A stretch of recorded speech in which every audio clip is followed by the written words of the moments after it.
Hearing this fashionable word movement, you probably have an association with this game, for example, or maybe with this one, or with that one, or maybe you're special and you see this in front of your eyes. But the word movement is just as applicable to Valorant, and I'm not just talking about Counter-Strafes here, although we'll touch on them today too. Valorant is a game that allows you to rush around as wildly as in Apex. Not for all agents, but still, there are mechanics in Valorant that many don't know about, and because of which you lose to your opponents, while dumping everything on bad aim. I think this is an important topic, and why I haven't released a video about it yet, I don't know, so it's time to fix it. I wish you a pleasant viewing and let's get started. First of all, let's talk about basic concepts and then move on to a more complex one. I don't particularly want to tell you that you need to peek sideways and not sniff enemies with your nose, because I think everyone has already heard about it. If you move by using W, it is obvious that it will be easier to hit you, because your trajectory will not change so much and quickly, which means it will be easier for your opponent to react and he will have to make fewer mouse movements, and in general you become an easy target, so we don't do that. Lately there have been many discussions that counter-strafing in Valorant is useless nonsense that only distracts you and does not provide any increase in the accuracy of your actions, but I don't think so. It is inconvenient to move in Valorant without counter-strafes, at least because you cannot stop precisely where you need to stop, so I believe that counter-strafes will still help you, they're just not as critical as for example in Counter-Strike. But here's what I would like to talk about more, it is about checks. Many players check, for example, if the opponent defusing spike somehow like this. This is not the most reliable way, and because of this already 1 rounds are given away. It is best to learn how to do a jump check. Again, jumping out wide like this will not be the best option, such a check is easily killed, especially from operator for example, and if the distance is not very large, then it certainly will not work. To start, just practice standing on the ground, pressing the button so that you somehow trace a circle, and then just add jump to this. It is very simple, and make this circle so that you jump out very little. Sometimes you don't even need to show yourself at all, because the opponent will see your leg anyway, and if for example he fakes a spike and to check if it is fake or not, he'll most likely be triggered by your appearance and either cancel the defuse or try to hit you, which is practically impossible if you jump correctly. So first time you jump that you don't see anything yourself, if there is no reaction, jump wider, already checking what your opponent is doing. There are also moments when such a check is not suitable, mainly this happens when you're too close to the enemy and he will be able to hit due to the limit height of the object, then it is better to do a regular check. Also, don't forget, if there is not a very high object in front of you, you can simply check by jumping, but do it silently. If you constantly jump in one place, your enemy will hear you in advance, approach the wall, hear the tempo of your jumps, and then just peek at the right moment and immediately kill you, so don't forget to use this. And the silent jump itself is very simple, you just need to crouch, jump and release the crouch again. Now let's talk about bunny hopping, how useful it is in Valorant. If we talk about normal movements, there is no point in bunny hopping much, it will not add speed to you, and if you make at least one jump out of timing, you will be slower.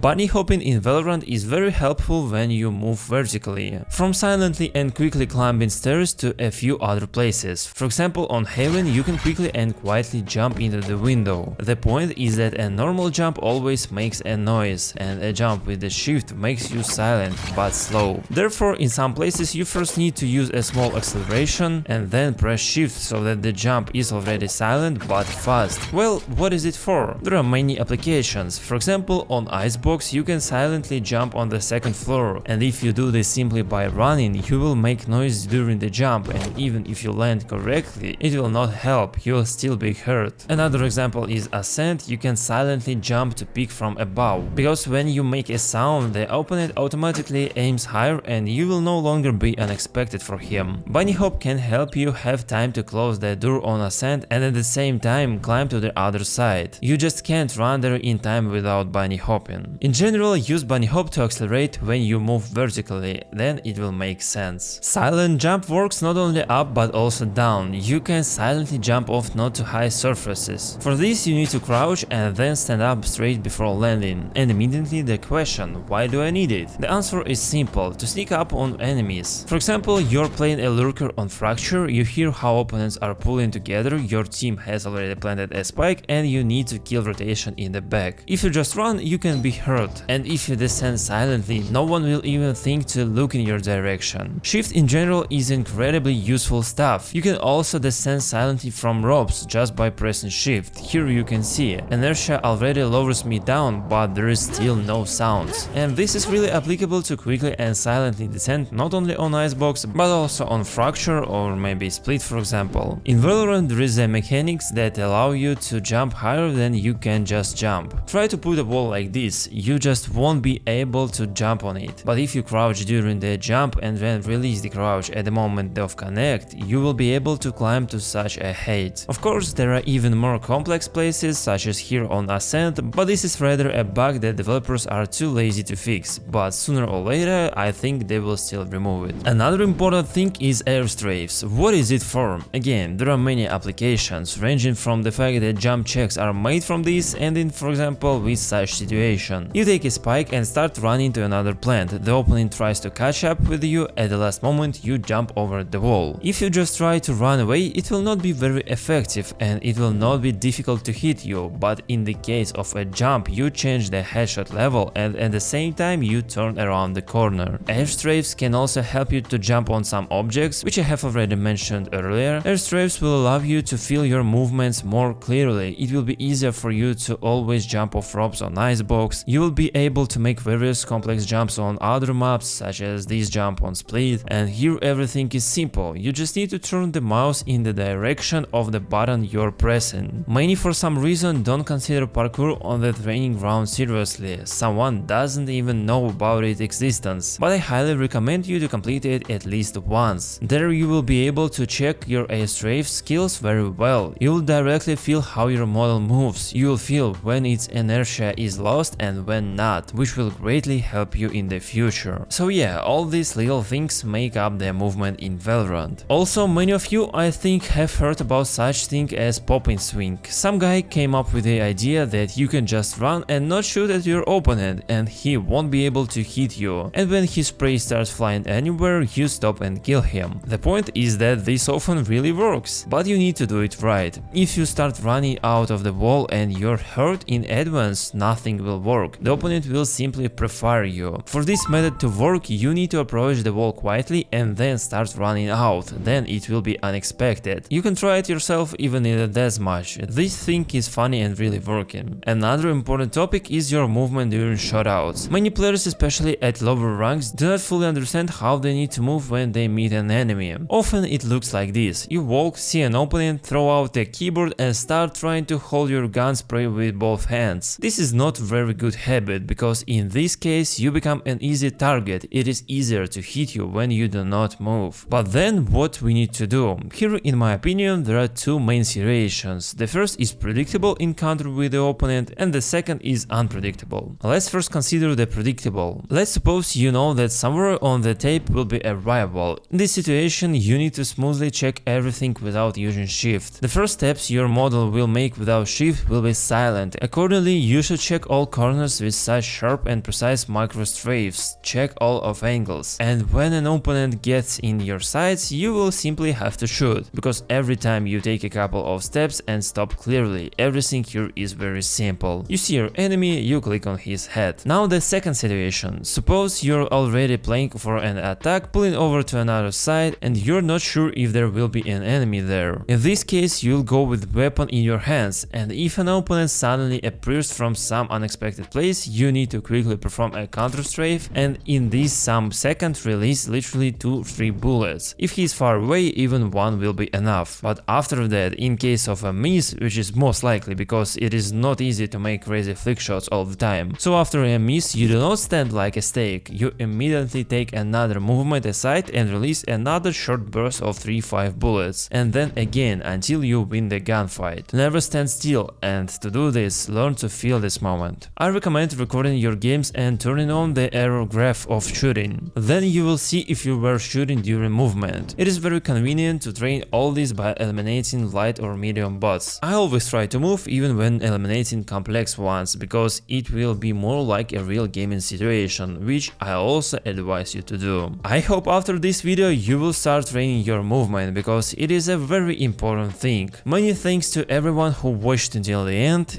See you soon. Bye bye.